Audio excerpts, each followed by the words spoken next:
हम्म, इस video lecture के अंदर जो चीज़ हम देखने जा रहे हैं वो मॉड्यूल्स की आपस में कनेक्टिविटी है। जैसे हमने अभी तक जितनी भी कोडिंग करते हुए हैं उनमें हमने ये देखा कि जब भी वेरिलॉग के अंदर आप सर्किट्स की डिज़ाइनिंग या मॉडलिंग कह लें वो करते हैं तो everything gets modelled inside a module.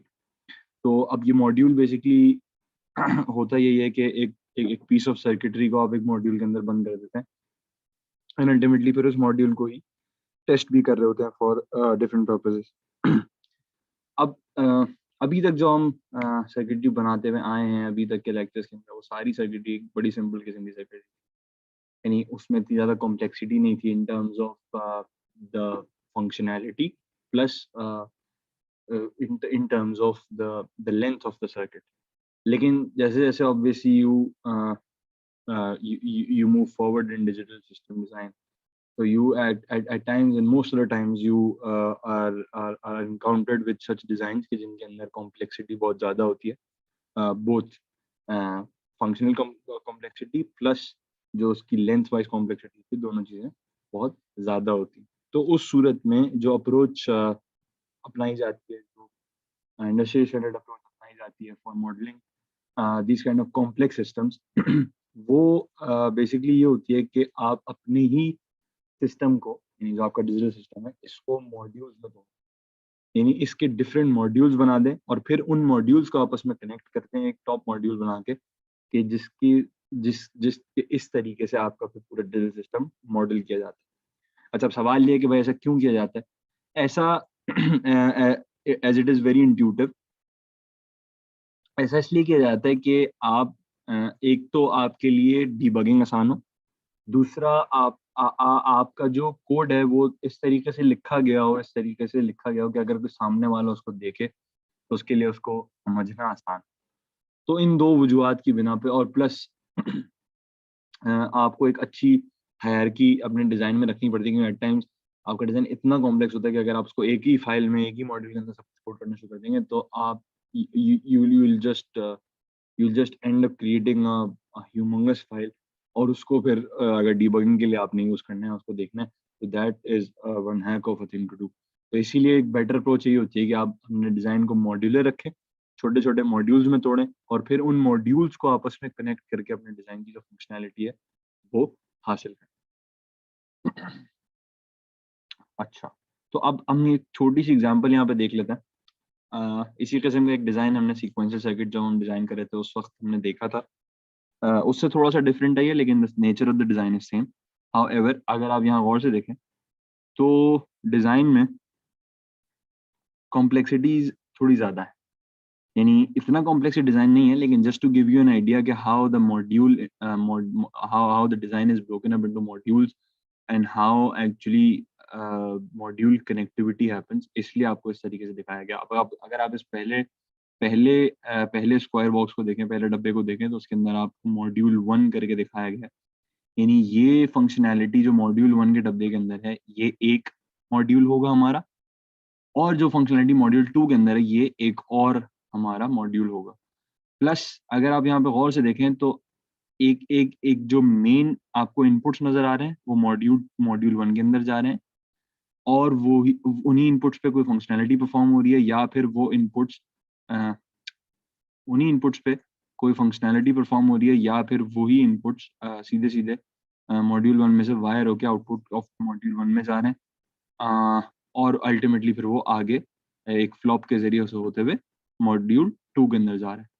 और मॉड्यूल 2 की जो फंक्शनैलिटी है उसको परफ़ॉर्म होने के बाद जो भी रिज़ल्ट बनता है वो हमारे आउटपुट पोर्ट पे कनेक्ट होता है। तो इसका मतलब ये है कि अगर हम वापस से जाके इस हायरार्की को देखें, तो हमारे पास एक टॉप लेवल मॉड्यूल है कि जिसके अंदर 2 मॉड्यूल्स कॉल हुआ है। हमारे टॉप लेवल मॉड्यूल के जो इनपुट पोर्ट्स हैं वो जाके कनेक्ट होते हैं मॉड्यूल 1 के साथ।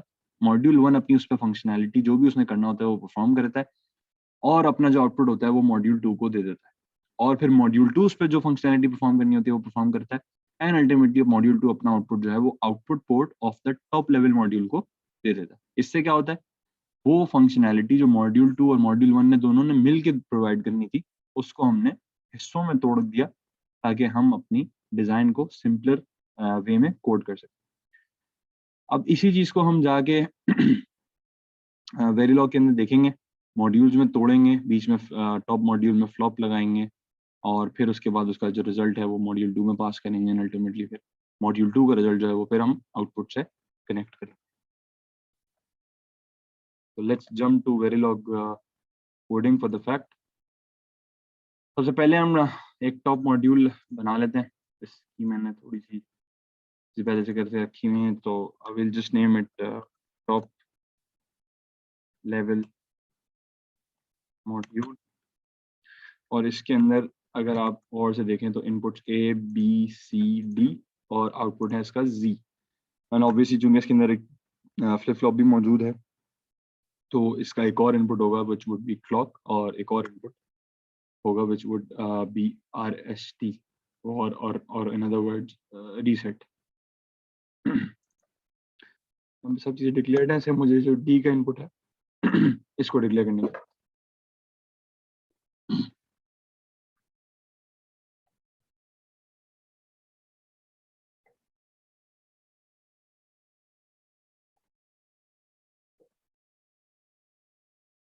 इसके बाद what I will simply do is कि अब मुझे जब मैंने टॉप लेवल मॉड्यूल में इनपुट और आउटपुट को डिफाइन कर दिया है, अब मुझे ज़रूरत इस बात की है कि मैं इस फंक्शनैलिटी को इम्प्लीमेंट करूँ। मुझे इस फंक्शनैलिटी को इम्प्लीमेंट करना है और मुझे ये पता है कि मुझे इस फंक्शनैलिटी को इम्प्लीमेंट करने के लिए एक अलग मॉड्यूल बनाना है। तो मैं सबसे पहले तो वो मॉड्यूल क्रिएट कर लेता हूँ, उसके रेलेवेंट इनपुट और आउटपुट्स डिक्लेयर कर लेता हूँ, और फिर उसके बाद हम उस मॉड्यूल में टॉप मॉड्यूल से जाने वाले आउटपुट या इनपुट्स को कनेक्ट करते हैं। तो सिंपली मैंने इस फाइल को नाम दिया हुआ है मॉड्यूल 1 का, कि जिसके input A B C D R S T और क्लॉक इसके इनपुट नहीं होंगे, और इसका एक ही आउटपुट होगा। लेट्स से वो हम उसको कहते हैं आउटपुट मॉड्यूल 1 आउटपुट। ठीक है जनाब।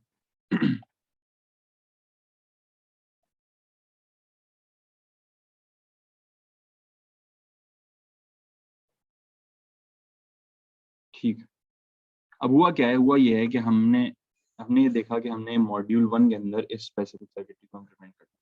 उसके लिए हमें ये पता है कि इस सर्किटरी को इम्प्लीमेंट करने के लिए मुझे ए बी सी और डी के इनपुट्स इस सर्किटरी में चाहिए, प्लस मुझे इस सर्किटरी से दो आउटपुट निकालने हैं। एक तो ये जो डी वाला इनपुट है ये सीधा सीधा वायर होकर आउटपुट पे जाएगा, प्लस जो इस कॉम्बिनेशनल लॉजिक नेटवर्क से गुजर के आने वाला इनपुट है वो दूसरा इनपुट है।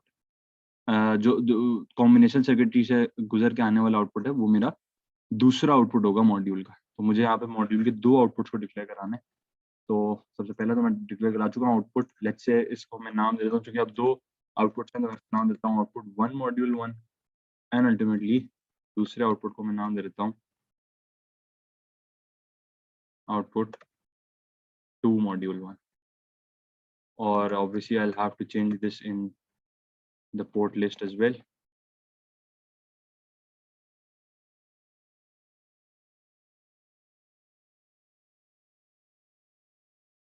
यहाँ पे मैंने पोर्ट लिस्ट में भी ये चीज़ चेंज कर दिया। सही। तो अब सिंपली मुझे करना क्या है, सिंपली मुझे एक कॉम्बिनेशन लॉजिक इंप्लीमेंट करनी है, जो मैं यहाँ से देख सकता हूँ। बेसिकली एक और गेट है कि जिसके दो इनपुट्स हैं, एक एंड गेट से आ रहा है और एक नैंड गेट से आ रहा है। एंड अल्टीमेटली फिर उस नैंड गेट के भी दो इनपुट्स हैं कि जो ए और बी हैं। उसी तरीके से इस एंड गेट के भी दो इनपुट्स हैं कि जो एक तो डायरेक्ट सी है और दूसरा जो है वो एक और गेट से आ रहा है कि जिसके दो इनपुट्स हैं मजीद ए और बी। तो सबसे पहले तो इस और गेट एक ही असाइन स्टेटमेंट से हम कोशिश करेंगे कि इस पूरी सर्किटरी को इम्प्लीमेंट कर लें। उसको करने के लिए let's do one thing, let's just keep this in one place, ताकि हम इसको अच्छे से समझ सकेंगे किस तरीके से हम काम करने वाले हैं। जूम दिस ताकि आप लोगों के लिए देखने में आसानी हो। ठीक। अच्छा, अब इम्प्लीमेंटिंग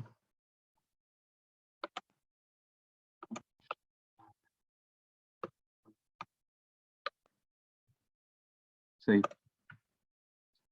अब मुझे ये पता है, let's assume output 1 of module 1 जो हमने डिक्लेयर किया आउटपुट पोर्ट, वो आउटपुट पोर्ट है कि जो इस कॉम्बिनेशनल नेटवर्क का आउटपुट अपने अंदर असाइन कराती है। और आउटपुट 2 ऑफ मॉड्यूल 1 वो आउटपुट पोर्ट है कि जो बेसिकली इस डी को एज एन इनपुट, जो डी आ रहा है हमारे पास इस मॉड्यूल में, उसको सीधा सीधा वो आउटपुट पे, इस मॉड्यूल के आउटपुट पे पास करा देती है। ये बज़ाहिर तो एक बहुत नॉनसेंस सी बात लग रही है कि जनाब आपने एक मॉड्यूल में एक इनपुट लिया है और उसी को सीधा सीधा बगैर कुछ किए आउटपुट पे वायर कर दिया।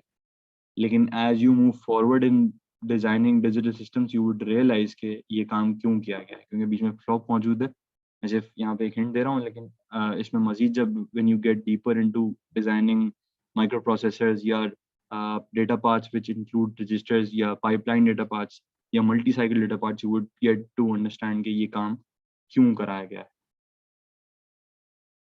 अच्छा, अब उसके बाद सबसे पहले मैं आउटपुट वन ऑफ मॉड्यूल 1 है वो आउटपुट जिसके अंदर कॉम्बिनेशन नेटवर्क का रिजल्ट आने वाला है, उसके लिए मैं लॉजिक को बना लेता हूँ। तो हमारी हमेशा से टेक्निक ये रही है कि हम आउटपुट से आउटपुट के गेट से बेसिकली डिजाइनिंग को शुरू करते हैं। तो यहाँ पे एक और गेट लगा हुआ है, just place N OR gate, और फिर मैं उसको दो ऑपरेंड यहाँ पे अपने पास। उसके बाद मुझे पता है कि उसका जो एक ऑपरेंड है that is coming from an AND gate. सबसे पहले तो मैं उसके दूसरा ऑपरेंड एक बीच में एंड गेट लगा लूंगा, और उस एंड गेट के भी जाहिर है कि मुझे पता है कि दो दो ऑपरेंड है।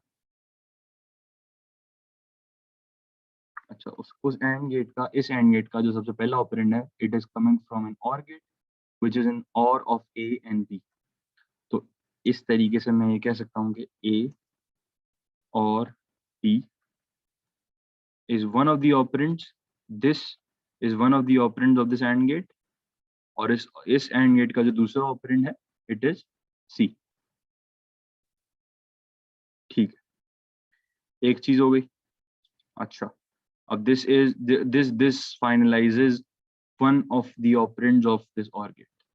The other operand of this OR gate is basically this NAND gate, कि जो basically कुछ भी नहीं है बल्कि A और B का NAND है। So what I would simply do is कि यहाँ पे जानिए, say A and B, और मैं इसका होल एक नॉट गेट ले लूंगा। It's a good practice to have some brackets around it as well, ताकि हम अपने डिजाइन को साफ सुथरा रख सकें। And with this, the functionality of module 1, combinational functionality of module 1 is done। और हमने जैसे कि फैसला किया था कि output two of module 1 would be the output port के जिसके अंदर आने वाला इनपुट डी डायरेक्टली कनेक्ट हो जाएगा। तो हम उसको यहाँ पे डायरेक्टली असाइन कर देते हैं।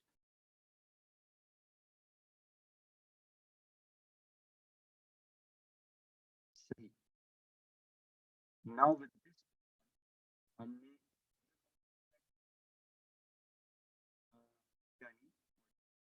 मॉड्यूल 1 की फंक्शनैलिटी को इम्प्लीमेंट कर दिया। एक चीज रहती है, एक चीज क्या रहती है, module 1 input sub level module से इसको आने, क्योंकि जाहिर है कि ये एक सब मॉड्यूल है। हमारे पास टॉप लेवल मॉड्यूल एक मौजूद है कि जिसने इसको इनपुट देना है। Again referring back to this diagram, if this is my module 1, तो इस जो टॉप लेवल मॉड्यूल की इनपुट पोर्ट्स हैं, they are going to give inputs to module 1। तो I have to look into this as well कि मैं अब top level module में आने वाले इनपुट्स को मॉड्यूल 1 के इनपुट्स के साथ कनेक्ट कर दूं। इसके लिए मैं क्या करता हूँ, इसके लिए मैं मॉड्यूल इंस्टेंटिएशन करता हूँ। मॉड्यूल इंस्टेंटिएशन से आप लोग पहले भी वाकिफ हैं, और मॉड्यूल इंस्टेंटिएशन बेसिकली वही तरीका है कि जिसके जरिए से हम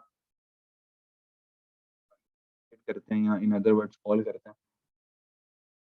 यहाँ पर भी हम मॉड्यूल इंस्टेंटिएशन कराने वाले हैं, लेकिन हम मॉड्यूल इंस्टेंटिएशन कहाँ कराएंगे, हम बेसिकली टॉप मॉड्यूल की फाइल में कराएंगे। क्यों? क्योंकि हमें मॉड्यूल 1 का जो फंक्शनैलिटी है वो टॉप मॉड्यूल में चाहिए। Module 1 is a sub module to the top module. तो I want module 1 to be called inside the top level module. सही। तो मुझे उसकी इंस्टेंटिएशन वहाँ करानी पड़ती है। Instantiation is a technical term used for you can say calling a sub module into a top module. Module instantiation of module.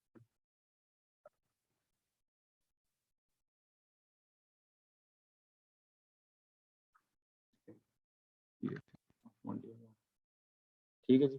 Module इंस्टेंटिएशन का क्या तरीका होता है? मॉड्यूल इंस्टेंटिएशन का सीधा सीधा तरीका ये होता है, मैं मॉड्यूल का नाम भी चेंज कर दूं,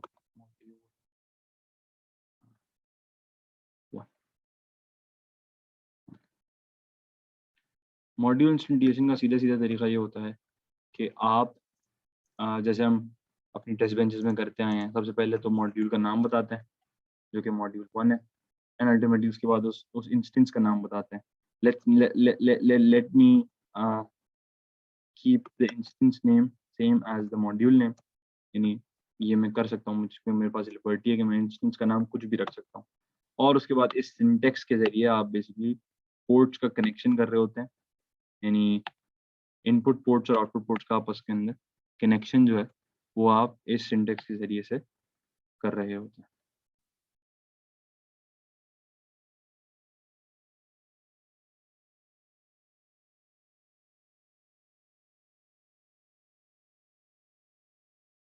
अब मुझे पैकेज वो करना है मॉड्यूल 1 के अंदर जाने वाला है, तो मुझे ये पता है कि तो सीधे सीधे जो ए मॉड्यूल मॉड्यूल 1 में जाएंगे, तो मैं सीधा सीधा इसको वाया कर देता हूँ।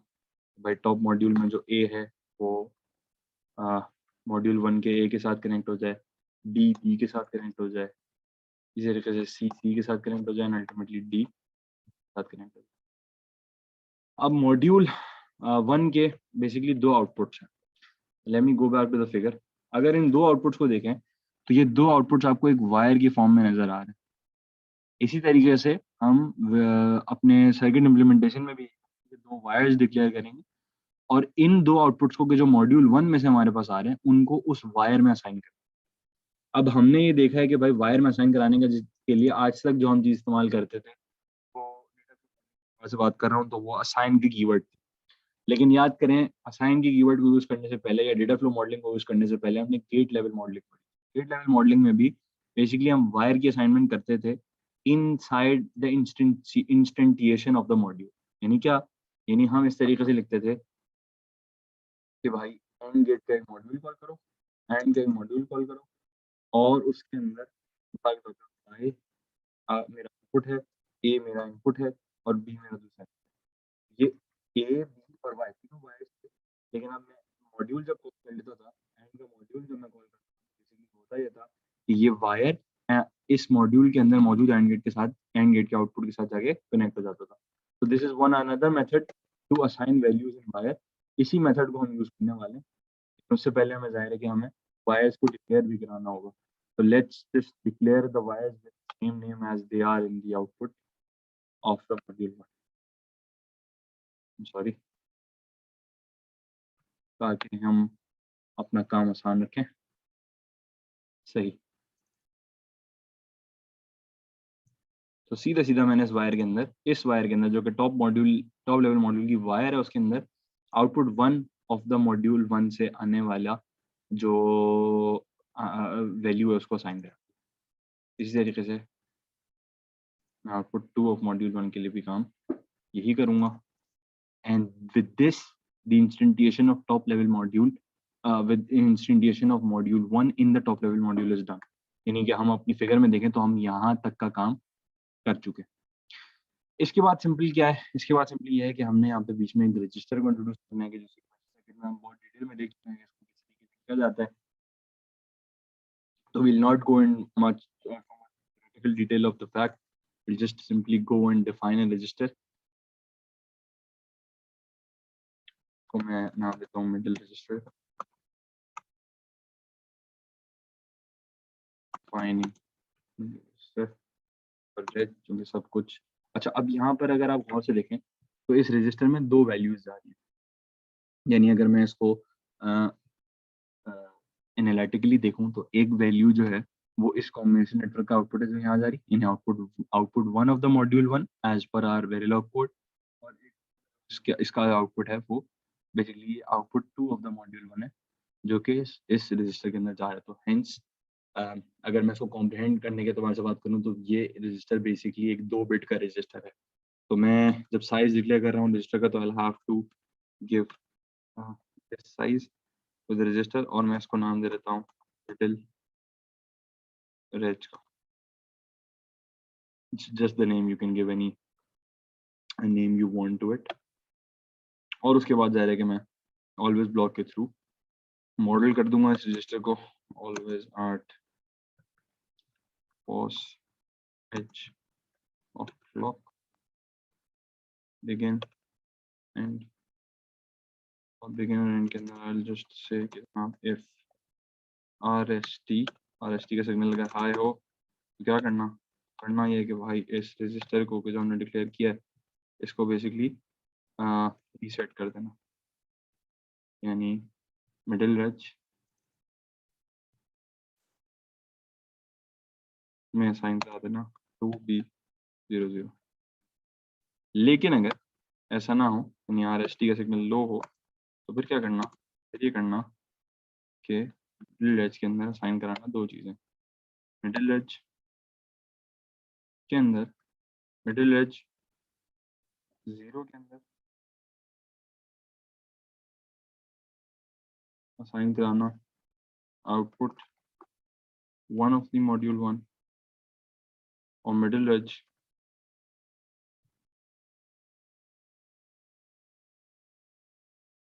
1 के अंदर असाइन कराना आउटपुट 2 ऑफ द मॉड्यूल। ठीक है जनाब, ये हमने सिंपल इसके अंदर 2 बिट की असाइनमेंट कर दी ड्रेसिंग करके। इस असाइनमेंट के और भी तरीके हैं, यानी कि विदाउट ड्रेसिंग में इस असाइनमेंट को करा सकता हूँ, लेकिन will not go into the detail of that technique. इसको अभी जितना सिंपल रख सकते हैं वो रखेंगे। अब अल्टीमेटली मुझे क्या करना है, मुझे एक और मॉड्यूल बनाना है। अब सर्किट वाइज देखें तो अब हम इस रजिस्टर के अंदर भी इन 2 वायर्स को फ्लॉप करवा चुके हैं। अब हमने क्या करना है, इस सर्किट का इस रजिस्टर का आउटपुट लेना है और एक और मॉड्यूल का इनपुट बनाना है कि जिस मॉड्यूल के अंदर अगर आप देखें तो प्योर एक कॉम्बिनेशनल नेटवर्क मौजूद है, और गेट है, एंड गेट है, नैंड गेट है, और इसके साथ साथ वो उस मॉड्यूल का जो आउटपुट है वो डायरेक्टली हमारे टॉप मॉड्यूल के आउटपुट पोर्ट से कनेक्ट हो रहा है। तो एक मॉड्यूल 2 हमने बनाना है कि जिसके बेसिकली 2 इनपुट्स हैं। तो हम मॉड्यूल 2 बना लेते हैं। मॉड्यूल 2 की फाइल मैंने यहाँ से पहले सिलेक्ट की हुई थी। Let me just rename this module 2 और इसके 2 इनपुट होंगे, तो I just give them the names module output output 1 module I'm sorry input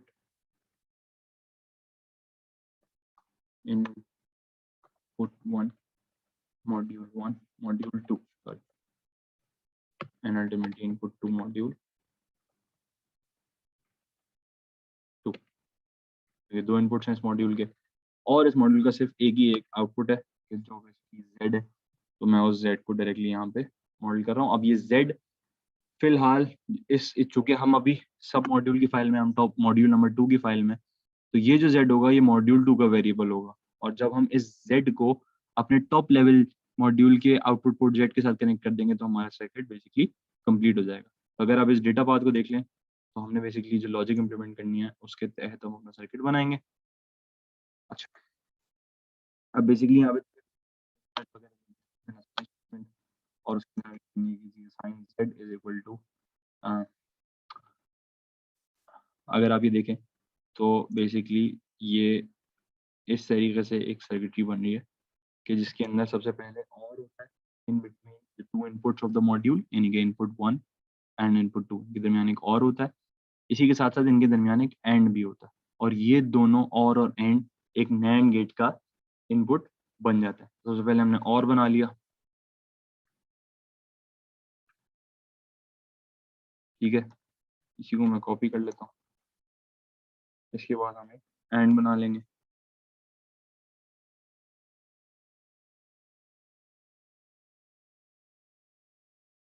इसके बाद अब ये दोनों आपस में नैंड हो रहे हैं, तो I have to place an AND gate here as well.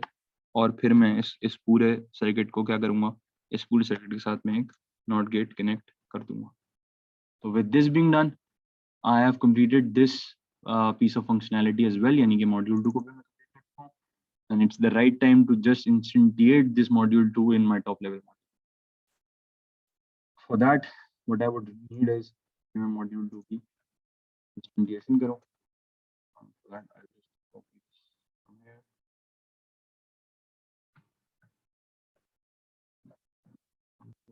instantiation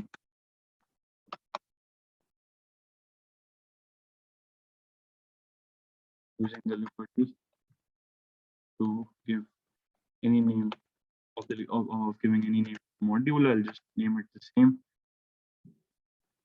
इसके दो इनपुट होंगे यकीनन,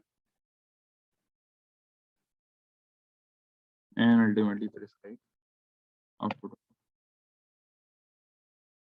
अच्छा, अब इसका आउटपुट तो सिंपल है, एज पर द सर्किट इसका output basically top level module के Z आउटपुट के साथ डायरेक्टली कनेक्ट हो रहा है।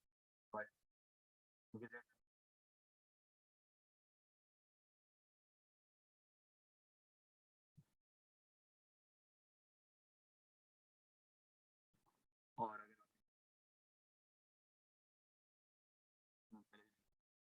यहाँ पे मैंने सिंपली इसको वायर कर दिया, अब इसके जो दो इनपुट्स हैं वो बेसिकली इस रजिस्टर से आ रहे हैं, जैसे आप देख सकते हैं इस टॉप मॉड्यूल के जो दो इनपुट्स हैं वो बेसिकली एक रजिस्टर से आ रहे हैं। अब इस रजिस्टर से आने वाले और इस रजिस्टर से आने वाले और मिडिल रेड 1। तो अब मैं क्या करूँगा, मैं वायर पहला इनपुट बनता है इसका मिडिल पिच 0 और दूसरा इनपुट बनता है इसका मिडिल रेड 1। अब as per the design functionality module जो अपना काम करेगा मॉड्यूल Z में कनेक्ट कर देगा।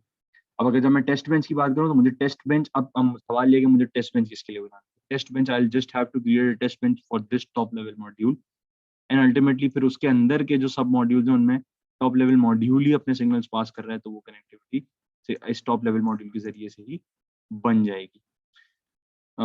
एक चीज छोटी सी, जब आप कोड कर रहे होते हैं माइक्रोसॉफ्ट विजुअल स्टूडियो कोड में, this is different for different editors, यानी कि अगर आप लिनक्स पे कोड कर रहे हैं डायरेक्टली तो it is different, Microsoft visual studio में कोड कर रहे हैं विंडोज के अंदर तो it is different.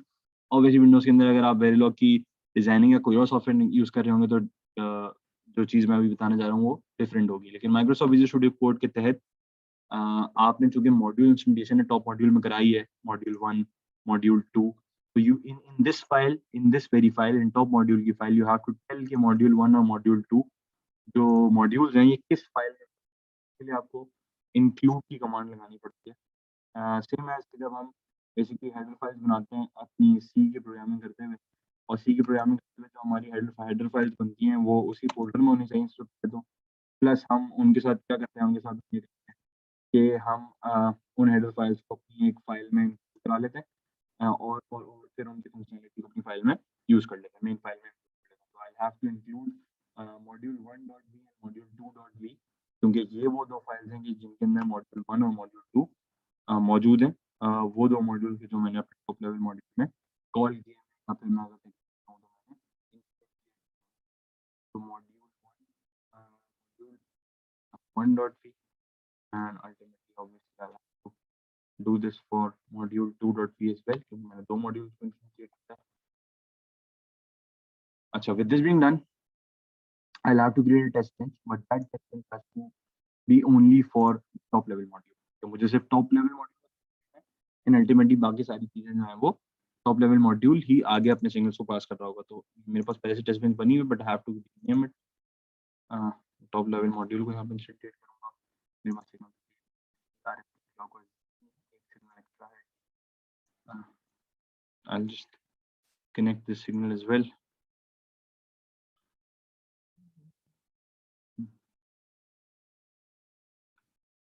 I'm sorry।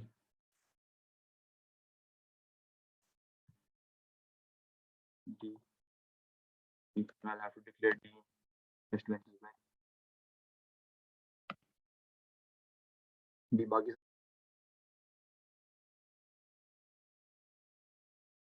अगर आप देखें तो हमने यहाँ पे basically 3 combinations of the inputs try किए हैं। सबसे पहला कॉम्बिनेशन तो इट्स जस्ट 0 टू ऑल, और इसमें हम बेसिकली इस साइकिल के अंदर हम रीसेट दे रहे हैं अपने फ्लिप फ्लॉप को ताकि वो रीसेट हो जाए। इस चीज़ को हम अपनी वेबफॉर्म के अंदर भी देख सकते हैं इस तरीके से कि इस पहली साइकिल के अंदर चूंकि रीसेट की पिन हाई है, तो जैसे ही पॉजिटिव एज द क्लॉक आती है बेसिकली हमारा जो रजिस्टर है जिसको अगर मैं आपको दिखाऊं जो हमारा मिडिल एज है बेसिकली वो यहाँ पे 0 हो जाता है, जो कि हमारी रीसेट की बेसिकली कंडीशन थी। अगले कॉम्बिनेशन के अंदर बेसिकली होता क्या है, हम इनपुट दे सकें और एक इनपुट कॉम्बिनेशन देते हैं जिसके अंदर 0 1 1 1 यानी A0 B1 D1 and C1 होते हैं। अब अगर इस सर्किट में देखें तो A0 है, B, C और D तीनों 1 है, तो D तो डायरेक्ट 1 इस फ्लॉप के अंदर जा रहा होगा, क्योंकि अल्टीमेटली आगे भी जा रहा होगा। यानी अगर D इस डायरेक्टली इस फ्लॉप में D डायरेक्टली जाता है तो इसका मतलब है कि ये इस वायर के अंदर भी जो D, ये बेसिकली D ही की वायर है, इस एंड गेट का जो वन ऑफ द इनपुट्स है वो 1 है, ठीक है। अच्छा, अब इसके बाद क्या होता है कि A0 है और B 1 है, तो this OR gate is going to result in 1, C 1 है तो this AND gate will result in 1 as well, hence one of the inputs of the OR gate is 1, तो इसका भी आउटपुट हमारे पास 1 आ रहा है। यानी कि जो फ्लॉप पे आने वाले दोनों इनपुट्स हैं वो 1 और 1 है। जब 1 और 1 आते हैं तो इस OR गेट का भी रिजल्ट 1 होता है और इस AND गेट का रिजल्ट भी 1 होता है, एंड अल्टीमेटली इस NAND गेट का रिजल्ट इस सूरत में 0 होता है।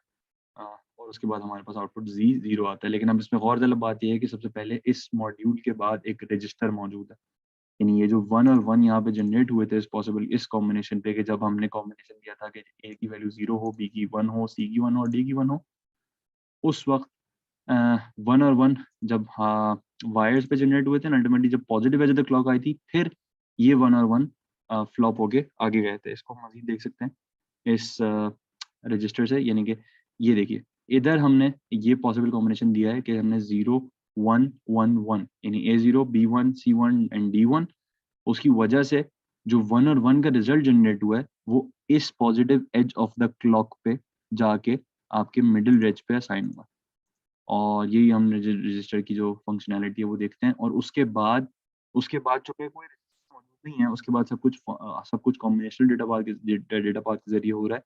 तो जैसे ही 1 और 1 की वैल्यू इस रजिस्टर से आउटपुट आती है, उसी वक्त विद विद नो डिलेज या नो टू होता क्या है कि ये कॉम्बिनेशन सर्किटरी 0 रिजल्ट कर देती है, क्योंकि जब इसके दोनों इनपुट 1 है तो अल्टीमेटली इन दोनों ऑपरेंड्स को 1 कर देता है ये दोनों सर्किट, तो ये दोनों गेट्स, एंड अल्टीमेटली इस नैंड गेट का रिजल्ट फिर 0 हो जाता है जब इसके दोनों इनपुट्स 1 और 1 हो। और ये आप देख सकते हैं कि फिर जो हमारा आउटपुट है Z, वो इस सूरत हाल में 0 हो जाता है। अगला जो पॉसिबल कॉम्बिनेशन हमने दिया वो एक 100 नैनोसेकंड के डिले के बाद दिया। उस वक्त उसमें क्या हुआ, उसमें हमने D को 0 कर दिया, A भी 0 है, B 1 है, C 1 है और D भी 0। इस सूरत में हो क्या रहा होगा, इस सूरत में हो ये रहा होगा कि A 0 है, B 1 है और C 1 है, तो इस OR गेट में से रिजल्ट 1 जनरेट हो रहा होगा क्योंकि B 1 है, यहाँ से C 1 है तो ये वाला एंड गेट B 1 जनरेट कर रहा होगा, ultimately this OR gate will generate a 1। लेकिन चूंकि D 0 है तो यहाँ से जो वायर होने वाला आउटपुट है ये डायरेक्टली यहाँ पे 0 जनरेट कर रहा होगा, तो इसका मतलब है कि 1 0 की एक वैल्यू है जो नेक्स्ट क्लॉक पॉजिटिव एज पे क्लॉक बेसिकली रजिस्टर के अंदर लैच होनी चाहिए। तो जैसे कि हमने यहाँ पे इनपुट दिया, next positive edge the clock आई, तो रजिस्टर में बेसिकली लैच होने वाली वैल्यू 0 1 आई एम सॉरी 0 1 यहाँ पे लैच हो गई। अच्छा, अब उसके बाद क्या हुआ, उसके बाद ये हुआ कि इसके बाद हमने अब चूंकि यहाँ पे 0 1 लैच हो गया है, तो उसके बाद इस कॉम्बिनेशन सर्किटरी का इनपुट बना, तो 0 1 का मतलब है कि इस OR गेट का रिजल्ट वुड बी 1, क्योंकि एक इनपुट इसका 0 है, एक इनपुट 1 है, लेकिन इस AND गेट का रिजल्ट वुड बी 0, तो 1 0 इस NAND गेट के दो ऑपरेंड्स होंगे which ultimately would produce 1, and ultimately हम ये देख सकते हैं कि हमारा जो आउटपुट Z है इस केस में वो 1 हो गया है, and that's how we implemented this circuit in by breaking up into two simpler modules, or I hope it was interesting for you. Until next time, goodbye.